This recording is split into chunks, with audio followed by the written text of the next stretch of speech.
दोस्तों, कश्मीर में इस्लामिक आतंकवादियों ने हैवानियत की सारी हदें पार कर दी। मंगलवार 22 अप्रैल की दोपहर कश्मीर के पहलगाम की बैसारन वैली में देश भर से आए टूरिस्ट जब अपनी फैमिली के साथ एंजॉय कर रहे थे, इन जिहादियों ने उन पर हमला कर दिया। लोगों को मारने से पहले उनके नाम पूछे गए, कपड़े उतार कर उनकी मजहबी पहचान चेक की गई और जब एक कंफर्म हो गया कि सामने वाला मुसलमान नहीं है तो फिर उन्हें भून दिया गया। जिस वक्त मैं ये वीडियो रिकॉर्ड कर रहा हूं तब तक 26 बेगुनाह टूरिस्ट अपनी जान गंवा चुके हैं। मरने वालों में महाराष्ट्र से लेकर गुजरात, कर्नाटक, उड़ीसा, उत्तर प्रदेश, हर स्टेट का नागरिक है दोस्तों। मतलब आप चाहे किसी भी स्टेट के क्यों ना हो, कोई भी जबान क्यों ना बोलते हो, आप चाहे किसी भी पार्टी को सपोर्ट क्यों ना करते हो, आपकी कोई भी जाति क्यों ना हो, उन्हें इस बात से कोई फर्क नहीं पड़ता। मारने वालों के लिए आप सिर्फ हिंदू हो और एक बार फिर ये बात साबित होगी। मेरा पति साइड में था, एक इंसान आया, उसने उसको गोली मार दी। यहाँ पे उसने बोला कि शायद मुस्लिम नहीं है, उसने उसको गोली मार दी। कश्मीर से जो तस्वीरें आ रही हैं वो देखकर कलेजा फटा जा रहा है देश के हर एक नागरिक का।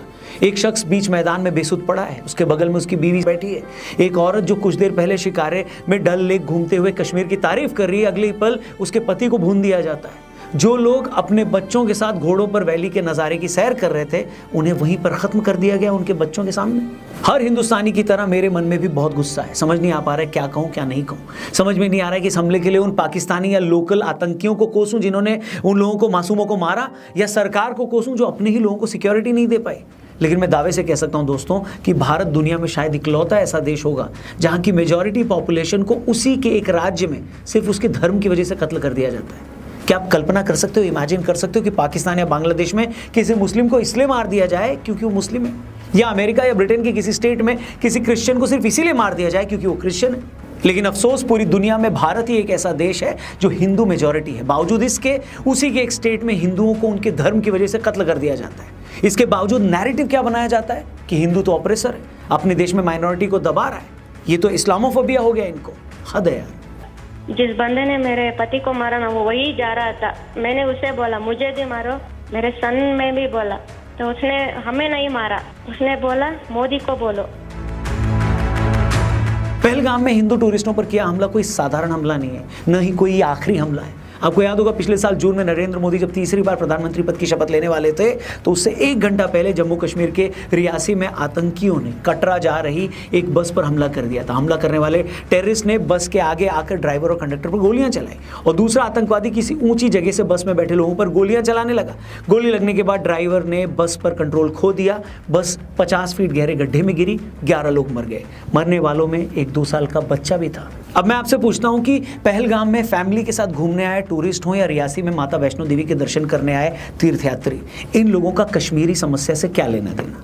लेकिन आप पहलगाम में लोगों का धर्म पूछकर उन्हें गोली मारते हो, रियासी में वैष्णो देवी के यात्रियों को गोली मारते हो। दोनों ही जगह आप हिंदू यात्रियों को टारगेट करते हो और फिर आप कहते हैं कि आप कश्मीर की आज़ादी के लिए लड़ रहे हैं। आपकी लड़ाई का मजहब से कोई लेना देना नहीं है। कुछ तो शर्म कर लो यार। पिछले साल ही अक्टूबर के महीने में सुरंग में काम कर रहे 6 बाहरी मजदूरों की गोली मारकर हत्या कर दी गई। 2019 से 22 के बीच अलग अलग हमलों में 9 कश्मीरी पंडितों की भी गोली मारकर हत्या कर दी गई। इसी तरह 5 अक्टूबर 2021 को श्रीनगर के प्रसिद्ध फार्मासिस्ट माखन लाल बिंदु की उनकी दुकान में घुसकर हत्या कर दी गई। उसी दिन पानीपुरी बेचने वाले वीरेंद्र पासवान को भी गोली मार दिया गया। उसी साल 7 अक्टूबर को सतिंदर कौर नाम की एक प्रिंसिपल की उनके स्कूल में हत्या कर दी गई। फिर 16 अक्टूबर को एक रेहड़ी वाले अरविंद कुमार शाह की भी हत्या कर दी गई। दोस्तों 2022 की बात करूं तो 2022 में आतंकवादियों ने एक एक करके कई कश्मीरी पंडितों की हत्या की।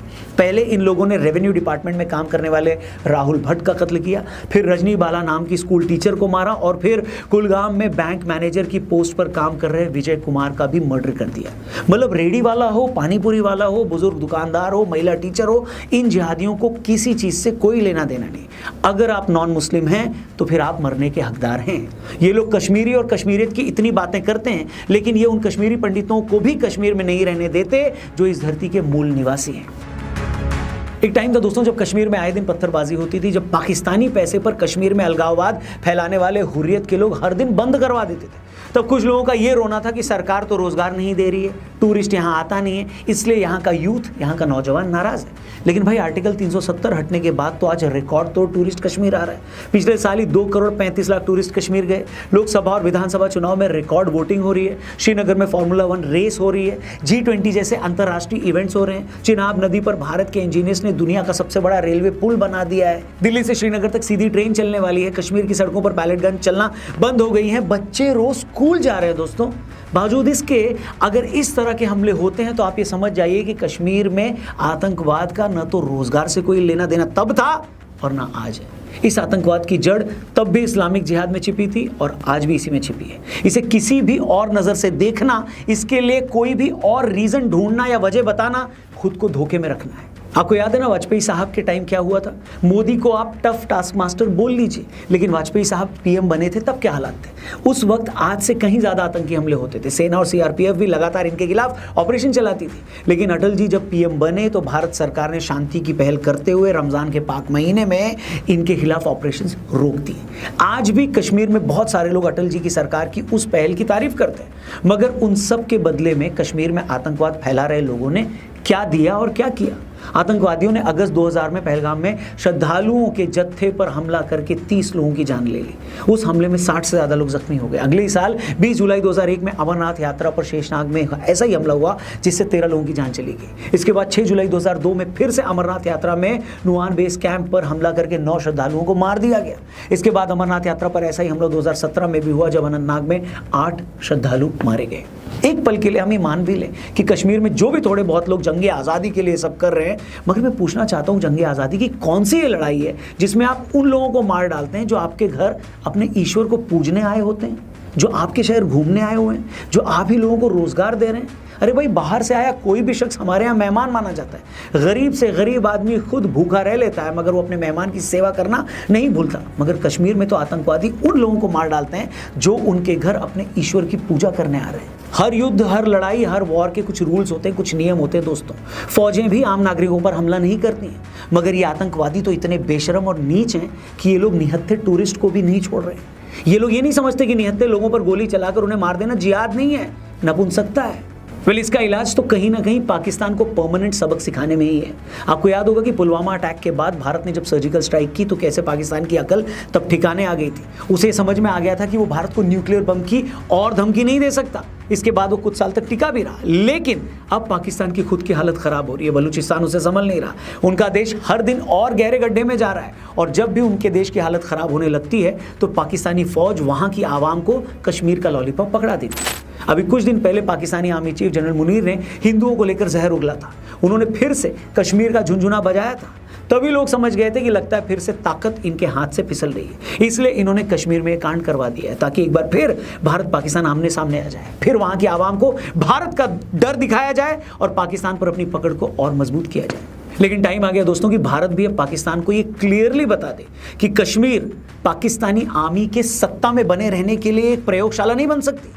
मतलब जब तुम्हें अपनी आवाम को डराना हो तो कश्मीर में हालात ख़राब कर दो। इसलिए ज़रूरी है कि अब पाकिस्तान का परमानेंट इलाज किया जाए।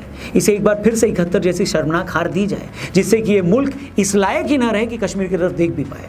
भारत को इन 26 लोगों की शहादत को यूं ही वेस्ट जाने नहीं देना चाहिए। भारत को डिप्लोमेटिकली पाकिस्तान को चारों तरफ से घेरना होगा। जो देश पाकिस्तान को फंडिंग देते हैं, जो उसे हथियार सप्लाई करते हैं, जो उसके खिलाफ होने वाले रेजोल्यूशंस पर चुप रहते हैं, उन सबको भारत को आईना दिखाना पड़ेगा। UN में, G20 में, ब्रिक्स में, हर इंटरनेशनल प्लेटफॉर्म पर पाकिस्तान का आतंकी चेहरा बेनकाब करना ही होगा। और सबसे इंपॉर्टेंट बात दोस्तों कि हमें अपने देश के अंदर बैठे उन लोगों को भी पहचानना होगा जो ऐसे आतंकवाद के लिए जमीन तैयार करते हैं। वो जो कश्मीर के आतंकवाद को आज़ादी की लड़ाई कहते हैं, वो जो आतंकियों की मौत पर जुलूस निकालते हैं, वो जो पत्थरबाजों को मासूम बताते हैं, ऐसे लोगों से अब कोई भी नरमी नहीं होनी चाहिए। ये लोग जहर बोते हैं और फिर मासूमों की लाशें गिरती हैं। हमें ये भी समझना होगा कि आतंकवाद से लड़ाई सिर्फ फौज की लड़ाई नहीं होती है, ये हर हिंदुस्तानी की लड़ाई है। जब तक देश के हर नागरिक को इस बात का एहसास नहीं होगा, तब तक कोई भी सरकार, कोई भी सेना, कोई भी सर्जिकल स्ट्राइक आतंकवाद का जड़ से खात्मा नहीं कर सकती। ये लड़ाई एक विचारधारा से है जो इंसान की जान को मजहब के तराजू में तौलती है, जो ये मानती है कि अगर सामने वाला मेरे धर्म का नहीं है तो उसकी जान की कोई कीमत नहीं है। इस आइडियोलॉजी से निपटने के लिए न सिर्फ बंदूकें चाहिए बल्कि एक जागा हुआ समाज भी चाहिए। यही टाइम है कि पीओके की प्रॉब्लम का परमानेंट इलाज कर ही दिया जाए। वैसे भी कुछ दिन पहले जयशंकर साहब ने कहा था कि कश्मीर समस्या में बस एक ही चीज़ होना बाकी है और वो है पीओके का भारत में मिलना। मेरी सरकार से हर हिंदुस्तानी की तरह यही गुजारिश है कि इस बार इस इस्लामिक आतंकवाद का परमानेंट इलाज कर दिया जाए, क्योंकि किसी भी देश के लिए इससे ज़्यादा शर्म की बात कुछ और हो ही नहीं सकती कि अगर उसी के नागरिक अपने ही देश में आज़ादी से घूम न पाएँ। उससे ज़्यादा दुख की बात कुछ नहीं हो सकती अगर उसी के मेजॉरिटी लोग अपने ही देश में अपने धर्म की वजह से मारे जाएं। बस बहुत हुआ, अब ये सब रुकना चाहिए। एंड में बस यही कहूँगा दोस्तों कि कश्मीर में जो हुआ है वो सिर्फ एक हादसा नहीं है, वो एक चेतावनी है। एक बार फिर पूरे देश को यह बता दिया गया है कि जिहादियों के लिए कोई भी हिंदू, कोई भी गैर मुस्लिम सिर्फ एक टारगेट है। अब हमें यह तय करना है कि हम कब तक इस चेतावनी को इग्नोर करते रहेंगे। जय हिंद।